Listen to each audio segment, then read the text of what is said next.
ఇక్కడ hand wash before and after వాష్రూమ్కి వెళ్ళటం, తర్వాత ప్లేట్స్ కడుక్కోవడానికి వాష్రూమ్ అనేది పిల్లలు రోజు అక్కడ కడుక్కుంటారు.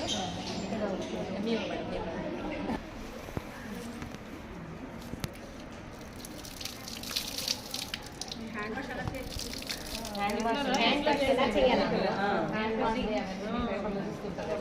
స్టెప్స్ ఉన్నాయి మేడం, దాంట్లో ఇలా చేయాలి ఇలా చేయాలి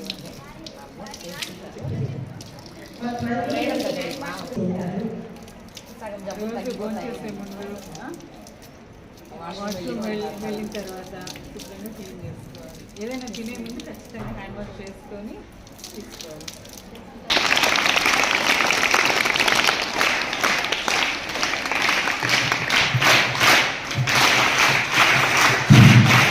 మేడం ఇప్పుడు మీకు కొన్ని విషయాలు ముస్తాబ్ గురించి కొన్ని విషయాలను మా విద్యార్థులకు తెలియజేయాల్సిందిగా ఎంఈఓ మేడం గారిని కోరుతున్నాం.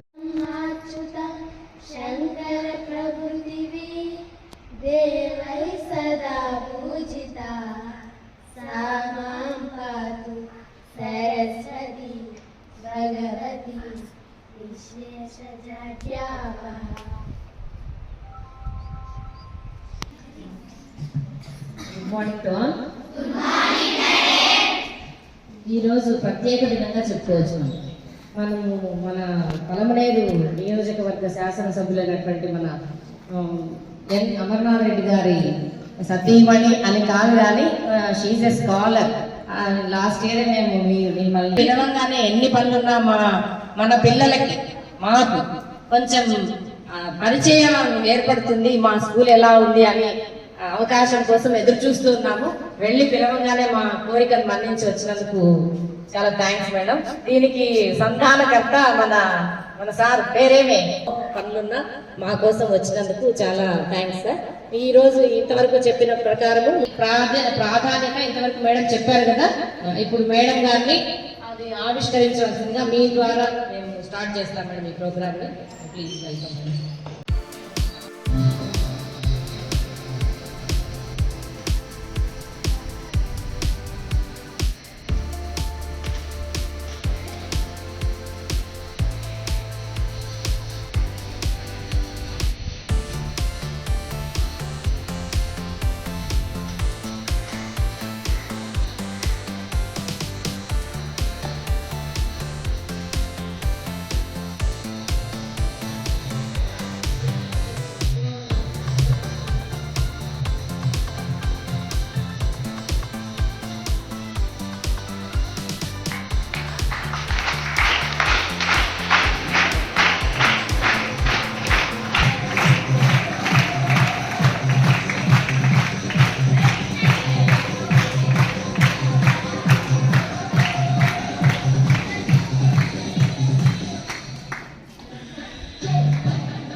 పెద్దలు సీతారామయ్య అన్న గారికి, కుమారి గారికి, అలాగే ప్రధాన ఉపాధ్యాయులు, తదితర ఉపాధ్యాయులు, స్టాఫ్ అందరికీ కూడా పేరు పేరున నా నమస్కారాలు తెలియజేసుకుంటున్నాను. అలాగే నా ఎదుటిగా ఎంతో చక్కగా తయారై కలకల్లాడుతున్నటువంటి పిల్లలందరికీ కూడా నా శుభాకాంక్షలు, నా ఆశీస్సులు తెలియజేసుకుంటున్నాను. ఇక్కడికి వస్తూనే నాకు ఒక పాజిటివ్ వైబ్స్ అనేది చూశానమ్మా. అంటే పరిశుభ్రతకి ఎంత ఎఫెక్ట్ అనేది వస్తుందనేది మనకందరికీ కూడా తెలుసు. మీరు ఇంత శుభ్రంగా, ఇంత అలంకారంగా చక్కగా చేసుకొని రాగానే ఎంతో వామ్ వెల్కమ్ ఇచ్చారు. నాకు అది చూస్తానే నాకు ఎంతో పీస్ ఆఫ్ మైండ్ ప్లస్ ఎంతో హ్యాపీనెస్ అనేది నాకు కలిగింది.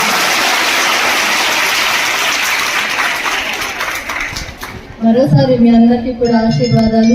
మిమ్మల్ని ఈ విధంగా తీర్చిదిద్దిన మీ యొక్క ఉపాధ్యాయులందరికీ కూడా నా యొక్క మనస్ఫూర్తిగా నా ధన్యవాదాలు కూడా తెలియజేసుకుంటూ ఉన్నాను.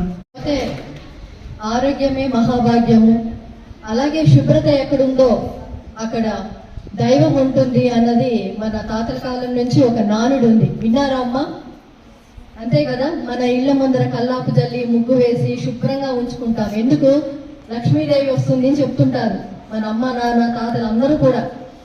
కాబట్టి ఎక్కడైతే మన పరిసరాలు కానీ ఎక్కడ శుభ్రంగా ఉంచుకుంటే అక్కడ దేవతలు ఉంటారని, అలాగే ఒక్కసారి మనం ఆరోగ్యాన్ని కోల్పోతే మళ్ళీ తెచ్చుకోలేము. డబ్బులు సంపాదించుకోవచ్చు, ఇంకొకటి సంపాదించుకోవచ్చు, కానీ ఆరోగ్యం అనేది పోతే సంపాదించుకోలేము. కాబట్టి ఈ శుభ్రత అనేది ఒక వ్యక్తిగత శుభ్రత అంటే ఎన్నో వాటికి అనుసంధానమై ఉంది. పరిసరాల శుభ్రత కానివ్వండి, మన మానసికంగా మనం మెరుగుపరుచుకునేది, ఇవన్నీ ఒకదానికొకటి కనెక్ట్ అయి ఉంటుంది. కాబట్టి ఇది మీరు ఫస్ట్ అవగాహన చేసుకోవాలి. ఏమిటి వ్యక్తిగత పరిశుభ్రత, అలా ఉంటే మనకు వచ్చే లాభం ఏంటి, నష్టాలు ఏమిటి అనేది పరిపూర్ణంగా అవగాహన చేసుకోవాలి. అప్పుడే మీలో ఒక ఉత్సాహం వస్తుంది ఉండాలా అన్నది. ఈ వరకే మీ ఉపాధ్యాయులు కానివ్వండి, ఎంబీఓ గారు కానివ్వండి చక్కగా మీకు విపులీకరించి చెప్పారు. నాకైతే చెప్పడానికి ఏమీ మిగల్చలేదు వాళ్ళు, కానీ పదే పదే మీకు చెప్తుంటే అది మనసులో హత్తుకుంటుందని మళ్ళీ నేను కొన్ని విషయాలు నాకు తోచినవి చెప్తున్నాను. ఇంత చక్కటి టాపిక్ మీతో పాలు పంచుకోవడము, అలాగే ఇక్కడికి వచ్చిన తర్వాత నాకు తెలియని విషయాలు కూడా నేను మీ ప్రధాన ఉపాధ్యాయులు అలాగే ఎంఈఓ దగ్గర తెలుసుకున్నాను. ఎలా ఈ ప్రోగ్రామ్ స్టార్ట్ అయింది, ఎవరి ద్వారా అన్నది నాకు తెలియదు. నిజంగానే వారి ద్వారానే నాకు ఇప్పుడు తెలియడం జరిగింది. చాలా చక్కగా ఎంకరేజ్ చేశారు. అలాగే ఈ వ్యక్తిగత పరిశుభ్రత అన్నది మన జీవితంలో ఒక భాగం కావాలి. మనం ఎలా అయితే నిద్ర వస్తే ఆకలి అయితే తింటాం కదమ్మా, తర్వాత నీళ్లు తాగుతాం, నిద్ర వస్తే నిద్రపోతుంటాం. అలాగే ఈ పరిశుభ్రత అనేది మన జీవితంలో ఒక భాగం కావాలి. తెల్లవారితో లేస్తూనే ఏం చేస్తుంటారమ్మా మామూలుగా మీరు? బ్రష్ చేసుకుంటారు. ఆ బ్రష్ చేసుకోవడం అన్నది కూడా ఎలా చేసుకోవాలి, ఒక పద్ధతి ప్రకారం ఉంటుంది.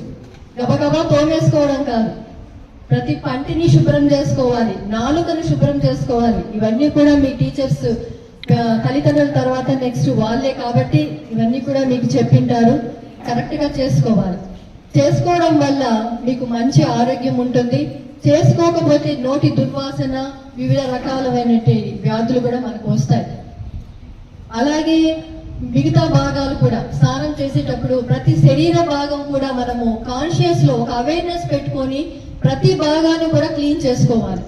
కంటి దగ్గర నుంచి ముక్కు దగ్గర నుంచి ప్రతి భాగంని కూడా కాలి పాదం దాకా కూడా శుభ్రం చేసుకోవాల్సి వస్తుంది. మీరు ఏది కూడా మనం నెగ్లెక్ట్ చేయకూడదు. అటువంటి చిన్న చిన్న అలవాట్లు ప్రతిరోజు చేసుకుంటూ పోతుంటే దాని యొక్క ఇంపాక్ట్ అనేది చాలా పెద్దగా ఉంటుంది. అది మీరు స్వయంగా తెలుసుకుంటారు ఫ్యూచర్లో. ఈరోజు బాలురే రేపటి పౌరులు. కాబట్టి మీ చేతుల్లోనే ఉంది మన సమాజం ఎలా ఉండాలి. ఒక వ్యక్తిగత పరిశుభ్రత పూర్తయిన తర్వాత పరిసరాల శుభ్రత ఆటోమేటిక్గా మీకు తెలుస్తుంది. మీ క్లాస్ రూమ్స్ ఎలా పెట్టుకోవాలి, మీరున్న రూమ్స్ ఎలా క్లీన్ చేసుకోవాలి, చిత్తుకాగతాలు ఇలాంటివి ఎక్కడ వేస్ట్ అన్నది లేకుండా నీట్గా తీసివేయడము, డస్ట్బిన్లలో వేసుకోవడము, అలాగే మీరు విడిచిన బట్టల్ని చక్కగా వాష్ చేసుకోవడము, శుభ్రమైన బట్టలు కట్టుకోవడము, ఇలాంటివన్నీ కూడా మీకు ఆటోమేటిక్గా మీరు మీ పరిసరాలన్నీ ఎలా శుభ్రం చేసుకోవాలన్నది మీకు తెలుస్తుంది. అది తెలుసుకున్న తర్వాత ఒకరికొకరు పరస్పరమే ఎలాగా చేదోడు వాదుడుగా ఉండాలనేది మీకు తెలుసుకుంటారు. ఒకరికి సహాయం చేయడము, తెలియని వాళ్ళకి చేయడము, చిన్న పిల్లలు మీ దగ్గర ఉంటారు, వాళ్ళకి జడలు ఎలా వేయాలి అని హెల్ప్ చేయడము, పిన్ని ఎలా పెట్టాలని నేర్పించడాలు, ఇలా ఒక పరస్పరమైనటువంటి అవగాహన, జస్ట్ లైక్ సిస్టర్స్ లాగా అన్నమాట. మీరు ఇంట్లో ఎలా ఉంటారో అలా ఒక అవగాహన పెరుగుతుంది. సో ఇవన్నీ ఒకదానికొకటి లింక్ కావడం వల్ల సామాజికంగా కూడా మనం మెరుగుపడతాం. సో ఒక పరిశుభ్రత అనేది మానసికంగా, భావోద్వేగాలు కూడా అదుపులో ఉంచుకోగలుగుతాం. భావోద్వేగాలు అంటే మనలో కోపము, చిరాకు ఇవన్నీ ఉంటాయి. ఎప్పుడైతే మనము మన చుట్టూ పరిసరాలు మనము ఉంటామో ఆటోమేటిక్ గా మన మనసులు కూడా ప్రశాంతంగా ఉంటాయి. అవునా కాదమ్మా? అదే మీకు చెప్పాను నేను. వస్తూనే మిమ్మల్ని చూడటము, మీ పరిసరాలు పరిశుభ్రం అన్నది నాకు కూడా ఒక ప్రశాంతతగా అనిపించింది. ఖచ్చితంగా జరుగుతుంది. మీరు కూడా చింపిరిగా వెళ్ళడము, ఇష్టం వచ్చినట్లు వెళ్తుంటే మీకే ఒక రకమైనటువంటి భావన కలుగుతుంది. మన చుట్టూ పరిసరాలు కూడా పరిశుభ్రంగా ఉంచుకుంటామో మనలో భావోద్వేగాలు కూడా అంతే ప్రశాంతంగా చక్కగా మన అదుపులో ఉంటాయి. చాలా మంది చాలా గోల్స్ ఉంటాయి ప్రతి ఒక్కరికి. అవునా కాదమ్మా? మీరేమనుకుంటా ఉన్నావు అమ్మా? నువ్వు పెద్ద అయితే ఏం కావాలనున్నావు? పోలీస్. ఓకే. నెక్స్ట్ నువ్వమ్మా? నువ్వు కూడా పోలీసేనా? ఎందుకు కావాలి? దానికి రీజన్ ఉంటుంది కదా, చెప్పండి. పర్వాలేదు, చెప్పు. ఎందుకు కావాలనుకుంటున్నావు? యూనిఫామ్ ఇష్టమా? కాదు మరి సర్వీసా? చెప్పాలి కదా. నువ్వు చెప్పమ్మా, ఎందుకు కావాలనుకుంటున్నావు? సమాజానికి మంచి చేయడానికి మేడం. చాలా మంచిది. అలాగే ప్రతి ఒక్కరు కూడా ఒక గోల్ అనేది ఉంటుంది. డాక్టర్స్ కావాలని, ఇంజనీర్ కావాలని, 10 మందికి విద్యాబోధన చేసి వాళ్ళని పైకి తీసుకురావాలని, ఉపాధ్యాయుల్లాగా ఇలా చాలా మంది చాలా కోరికలు ఉంటాయి. ఇవన్నీ ఈ గోల్ రీచ్ కావాలంటే మొట్టమొదటిగా పునాది ఇక్కడే జరుగుతుంది. మనల్ని శుభ్రం పరచుకోవాలా. ఎక్కడో లేడు భగవంతుడు, మనలోనే ఉన్నాడు. మనం శుభ్రంగా ఉంటే మన దగ్గరే ఉంటాడు, మనం చేసే మంచి పనుల్లోనే ఉంటాడు. కాబట్టి ప్రతి ఒక్కరూ కూడా దీనిపైన అవగాహన పెంచుకోవాలి. తర్వాత చేతులు కడుక్కోవడం, ఇవన్నీ కూడా మీ టీచర్స్ చెప్పారు. చిన్న సూక్ష్మ క్రిములు, వైరస్, బ్యాక్టీరియా అనేది మన చేతుల్లో ఉంటుందమ్మా. అన్ని చోట్ల ఆడుకుంటుంటాం మట్టిలో, అవి మనకు కనిపించవు. మన కంటికి కనిపించినటువంటి చిన్నవిగా ఉంటాయి. అవి ఏ మైక్రోస్కోప్ లోనో చూస్తే కానీ తెలియదు. అవి తెలియక మనం అలాగే ఫుడ్ తీసుకుంటుంటాం. అవన్నీ కూడా మన పొట్టలోకి పోయి రోగాలన్నీ రావడానికి కారణం అదే. కాబట్టి మెయిన్ రోగ నివారణ చేయాలి అంటే మన చేతులు శుభ్రముగా తినడానికి ముందు, తిన్న తర్వాత కూడా కడుక్కోవాలి. అలాగే వాష్రూమ్కి వెళ్ళినప్పుడు కూడా ఖచ్చితంగా మనము యాంటీబ్యాక్టీరియల్ సోప్ వాడి చేసుకోవాలి మీరందరూ కూడా. ఇలాంటివంతా కూడా మీ పేరెంట్స్ దగ్గర, మీ టీచర్స్ దగ్గర కూడా మీరంతా కూడా నేర్చుకుని ఉంటారు. కాకపోతే నేర్చుకోవడం కాదు, దాన్ని ప్రతి ఒక్కరూ ఫాలో చేయడమే అక్కడ నేర్చుకోవాలి. మీకు తెలియని వాళ్ళకి కూడా తెలియపరచాలి. అర్థమైందమ్మా అందరికీ నేను చెప్పేది? ఈ రోజే కాదు, ప్రతిరోజు ఇలాగే ఉంటారని కూడా ఎంబీఓ మేడం గారు నాకు ఇప్పుడే చెప్పడం జరిగింది.